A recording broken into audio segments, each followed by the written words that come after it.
இது போகும் வழியோ வெற்று பாதை, திரும்பும் வழியோ வெற்றி பாதை. விரும்பிய இதயத்தை அடைந்திடும் பயணம் இது.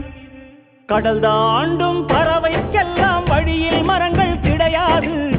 ஆனாலும் கண்டம் தாண்டும் சிறகுகள் வலிக்காது.